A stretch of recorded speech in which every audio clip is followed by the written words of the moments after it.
Congress BRS పాలకులు మన చరిత్రను తొక్కిపెట్టారని విమర్శించారు కేంద్ర మంత్రి కిషన్ రెడ్డి. తెలంగాణ చరిత్ర ఆ పార్టీ పుస్తకాల్లో లేదని, ఎందుకు చరిత్రను దాచిపెడుతున్నారని ప్రశ్నించారు. పేర్లు మార్చి అమరవీరులను అవమానిస్తున్నారని చెబుతున్నారు. నిజాం రాజ్యంలో ఎంఐఎం సైన్యం ఊచకోత కోసిందని, ఎంఐఎంకు భయపడి ఓట్ల కోసం తెలంగాణ చరిత్రను వక్రీకరిస్తున్నారని మండిపడ్డారు కిషన్ రెడ్డి. ఏదైతే దేశానికి 15 ఆగస్టు 1947 స్వాతంత్రం వస్తే మన తెలంగాణలో కొన్ని జిల్లాలు కర్ణాటకలో పోయాయి, కొన్ని జిల్లాలు మహారాష్ట్రలో కలిశాయి. హైదరాబాద్ నిజాం రాజ్యము ఆ రోజు మా దేశం స్వాతంత్రం వస్తే భారతదేశంలో కలవము, మేము స్వతంత్రంగా ఉంటాము అని ఐక్యరాజ్య సమితికి అనేక ఉత్తరాలు రాశారు. చివరకు పాకిస్తాన్తో కలవడం కోసం పాకిస్తాన్ కూడా చర్చలు జరిపాడు. అయినప్పటికీ కూడా ఆ రోజు 13 నెలల పాటు Nizam army, Nizam private army అయినటువంటి కాసిం రజ్వీ నేతృత్వంలో ఉన్నటువంటి ఎంఐఎం పార్టీకి సంబంధించినటువంటి రజాకారులు ఏ రకంగా గ్రామాల మీద పడి గ్రామాలను దోచుకోవడం, గ్రామీణ ప్రజలను అనేక రకాలుగా దౌర్జన్యాలు దమనకాండ కొనసాగించి వేలాది మందిని హత్య చేశారో మనకు తెలుసు. హిందూ మహిళలను ఏ రకంగా నగ్నంగా బతుకమ్మలాడించారో మనకు తెలుసు.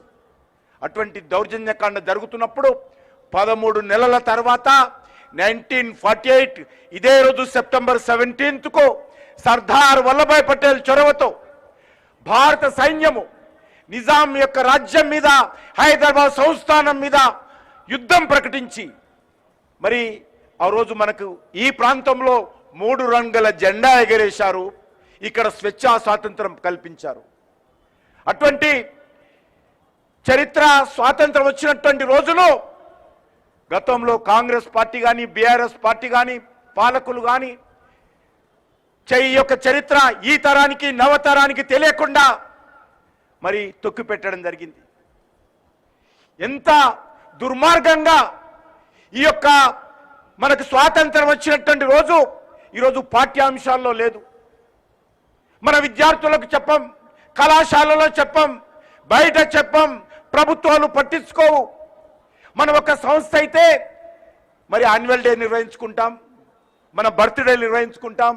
కానీ మన తెలంగాణ ప్రాంతానికి స్వాతంత్రం వచ్చినటువంటి రోజు, 3 రంగుల జెండా ఎగిరినటువంటి రోజును ఎందుకు మరి ఇన్ని సంవత్సరాలుగా ఈ పార్టీలు ఎందుకు అణిచివేస్తా ఉన్నాయి, ఎందుకు చరిత్రను దాచిపెడతా ఉన్నాయో తెలంగాణ ప్రజలందరూ కూడా ఆలోచించాలి.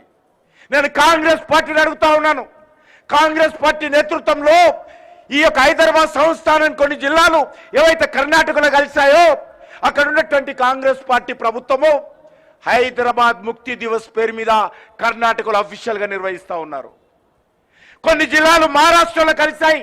ఈ హైదరాబాద్ సంస్థానంలో ఉన్న జిల్లాలు అక్కడ ఉన్నటువంటి కాంగ్రెస్ పార్టీ ప్రభుత్వము హైదరాబాద్ ముక్తి దివస్ పేరు మీద మహారాష్ట్రలో నిర్వహిస్తా ఉన్నారు.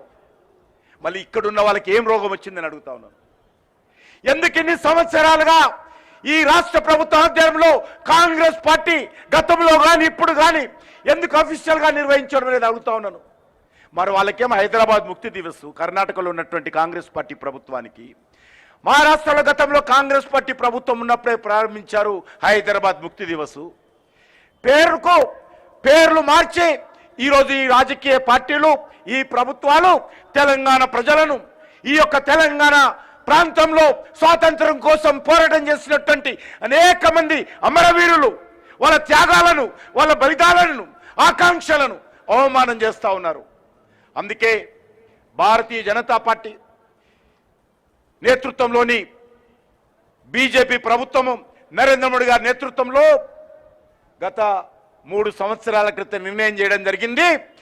రాష్ట్ర ప్రభుత్వం చేసినా చేయకపోయినా కర్ణాటక రాష్ట్రంలో ఏ రకంగా జరుగుతూ ఉందో, మహారాష్ట్రలో ఏ రకంగా జరుగుతూ ఉందో తెలంగాణ రాష్ట్రంలో కేంద్ర ప్రభుత్వం ఆధ్వర్యంలో నిర్వహించాలని చెప్పి నరేంద్ర మోడీ గారు ఆదేశాలు ఇవ్వడం జరిగింది.